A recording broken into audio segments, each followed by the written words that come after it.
Morning, everyone. Welcome to, it's Lenny's show, but Lenny's traveling to Florida, so he asked me if I would take the reins, and I said, certainly I will. And so it's Arnie's Fantasy World of Sports at 9 a.m., and it's great to be with you this morning. So to all of those listening in our chat room, good morning to each one of you. Those listening to podcasts across many sources out there, welcome to you as well. We're going to talk about some spring training games this morning. We're going to talk about players who are given a chance, and let's see what they do with it, and a few injuries still out there. So let's dig right in. First of all, this is no great, surprise, but the Cardinals over the weekend did say that Jack Flaherty will be on the mound for the Cardinals on opening day. That's right.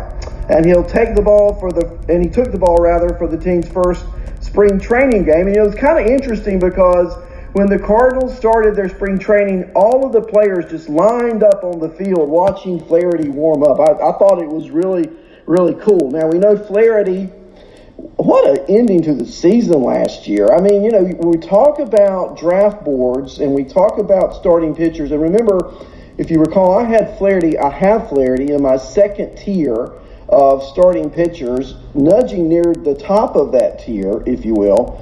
And it's all because of the second half he had last year. Okay, his second half was just ridiculous. I've talked about it a little bit. Let's talk about it a little bit more. He had a 0.91 ERA. He had a 0.71 whip.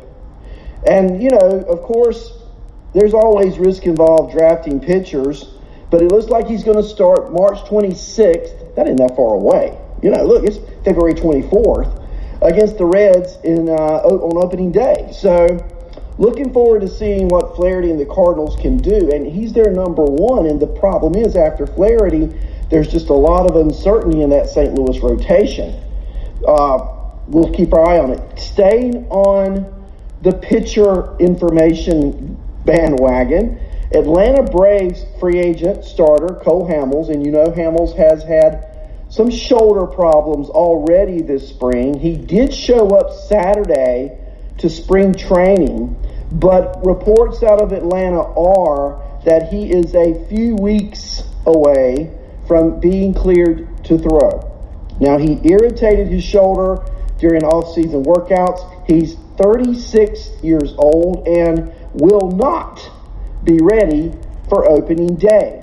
Now, what's that going to do? That's going to create a void in the starting rotation. And yesterday, I'm going to sort of blend these games in a little bit. Detroit was playing Atlanta. Casey Mize was pitching for the Detroit Tigers, and the Braves were throwing, of course in spring training, there's just a lot of, guys throwing the ball and we'll see what happens kind of thing, right? Well, Casey Mize, let's take a look. We're going back to the Braves here in a minute. Casey Mize, he allowed 2 earned runs on 3 hits and a walk in an inning of work. All right, so Casey Mize, not necessarily starting out on Saturday like you would want him to. Yesterday, on Sunday, Matt Manning, another top prospect in the Detroit system, he threw 2 innings, only gave up 1 hit, and so it was a impressive, if you will, start for Manning yesterday, coming out of the bullpen and pitching for the Detroit Tigers. Now, I mentioned to you, of course, that Atlanta has their free agent pitcher with shoulder problems. And so Atlanta may be needing to fill a void in their rotation. Also, not only are the Braves going to be without, it looks like, Cole Hamels opening day. Yesterday, and I read this morning, today's news is Mike Soroka, he's going to be out a little while with a growing problem.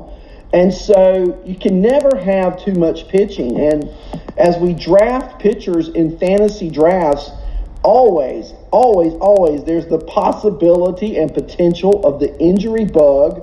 Well, Saturday for Atlanta, Felix Hernandez took the hill in the start.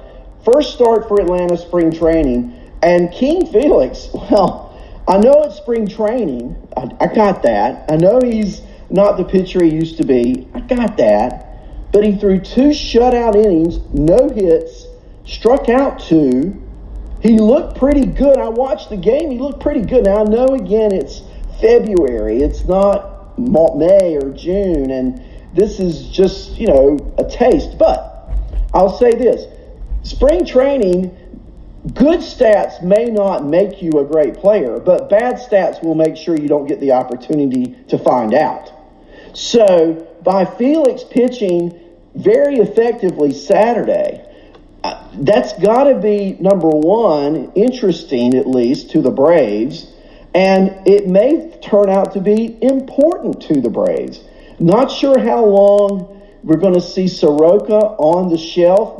Not sure exactly how long Hamels is going to be out. And so I don't think it's as important that we look at box scores in spring training, line per line. I think it's important to look at individual performances and what will that do to a player getting an opportunity possibly when the regular season starts. I can just say this, knowing it's only one game, Hernandez at least is off to a good start in spring training. Yesterday, the Rays beat the Yankees 9-7. They scored runs late. It was minor leaguers versus minor leaguers. But I think a couple of important things come out of camps this weekend. First of all, Jay Happ pitching Saturday for the New York Yankees. Happ pitched 2 innings starting the game. No hits, no walks, struck out 3 batters. And again, I know, look, I could just say this one time and I won't have to say it every time. I know these are spring training games. I know these are the first spring training games. I know you cannot gather but so much information from that. But as I said before, and I only repeat this now, and it just carries over for the rest of the show. In fact, it carries over the rest of spring training. How about that? A pitcher who pitches well. I'm not going to get too excited about it because it is a spring training game. But a pitcher who pitches poorly consistently over the spring may never get the opportunity to pitch in a regular season game. Now, the Yankees, we already know Luis Severino is injured again. I mean, he's got this forearm tightness.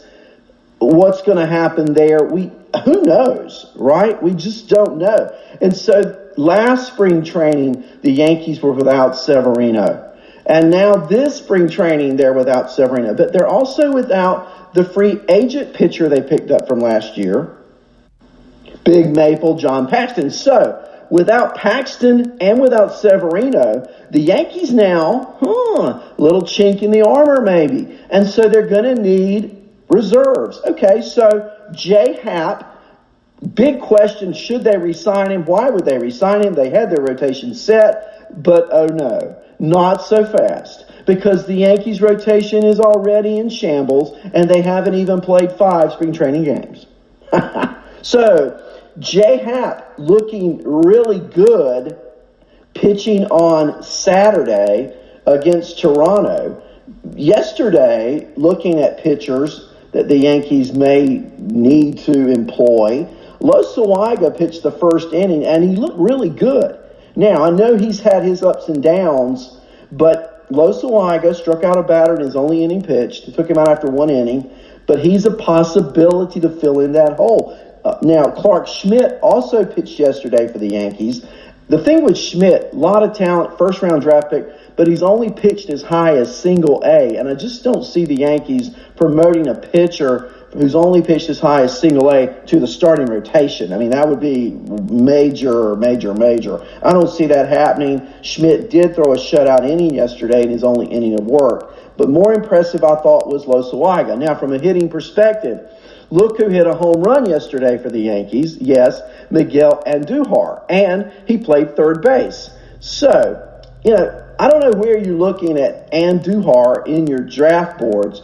I'm going to try to draft him. I think Andujar, number one, he's going to hit. And hitters will find a place to play. Right now, he started at third base, and I think it's interesting yesterday that Estrada started at second. We didn't see, Alvarez came in to play third. He's a minor leaguer. So Andujar got 3 at-bats, played over half the game at third base. I just think the Yankees are going to work him in. I don't know that he'll be the everyday third baseman because he does have issues with the glove, but he has no issues with the bat. And he pounded that ball out yesterday in his first game. Now, it was his first game of any kind wearing a Yankee uniform since May 12 of last year. And the home run was in his third at-bat. So a lot of optimism. I know there's uncertainty with the role of Gio Urshela, who really played well last year. But Andujar will get work in left field. Andujar will get work at first base. And if Andujar gets regular time and has all of those position eligibles, can you imagine him in fantasy? I mean, outfield eligible, first base eligible, third base eligible, and he can hit 25 to 30 home runs. He can drive in 90 to 100 on this Yankee team. I think he is a sneaky pick in drafts. And if I'm drafting, and I am soon, I'm going to be looking for Andujar as a value pick. For Tampa yesterday, I noticed that Arizarena, the kid that came over in the trade from St. Louis, he's an outfielder, young player. He has got a lot of ability. Now, I don't know what Tampa's going to do with Arizarena this year or next. But watching him, and again, preface it with it's a spring training game, okay? But what I saw was a very energetic, athletic, talented-looking player. He had 2 at-bats. He scored 2 runs. He had 2 RBIs. He had 3 at-bats. He had 2 walks and 1 at-bat and 1 hit. So he's on base every time yesterday. 2 walks and a hit, 2 RBIs. He looked really good. Diaz played third yesterday. I look for him to be somewhat the regular third baseman for Tampa. Yarborough started yesterday, and the reports out of the St. Petersburg Times are that Yarborough will be more of a regular starter this year. So for fantasy, if Yarborough is a what we call regular starter and not just an opener, then you're looking at a tremendous uptick in innings. You're looking at a tremendous uptick in opportunity. And I'm liking Yarborough for Tampa all of a sudden a lot more than I may have even a week or 2 ago with the reports I'm reading out of Tampa, St. Petersburg Times. So keep your eye on Yarborough this spring. Yesterday he started, pitched an inning, shutout baseball, struck out a batter. I like Tampa this year. I've already picked them to be a playoff team. And with the other pitching that they have, Yarborough is just, the cherry on top of the sundae, so to speak. Houston played Washington yesterday, and Washington wins the game 2-1. Now, what the Astros did yesterday is they announced that George Springer will once again serve as the primary leadoff hitter coming into the season. He has been the primary leadoff hitter since 2016. I noticed the lineup yesterday for the Astros did not include the starting players that we're accustomed to seeing, such as Alex Bregman, not in the lineup. I mean, none of the players in the controversy appear to be in the lineup yesterday. Tucker played right field. Diaz played shortstop. Alvarez was the DH. Jones was the first baseman. Garneau was the catcher. Telio was the third baseman. Ferguson center field. McCormick left field. DeGotti at second base. No Altuve. No Correa. No Bregman. Dusty sitting them down yesterday. It's not as important to scores. Again, I think it's important they didn't play yesterday. At some point, they got to play, and I'm going to be watching the reaction once they get in the lineup. Now, from a pitching perspective, Valdez started yesterday for Houston. There's this big dogfight for the 5th spot in that rotation, and Valdez went 2 innings, no hits, 1 walk, and 3 strikeouts. So quite the impressive start for Valdez and his bid to become a member of that starting rotation this year. They did not play on Saturday.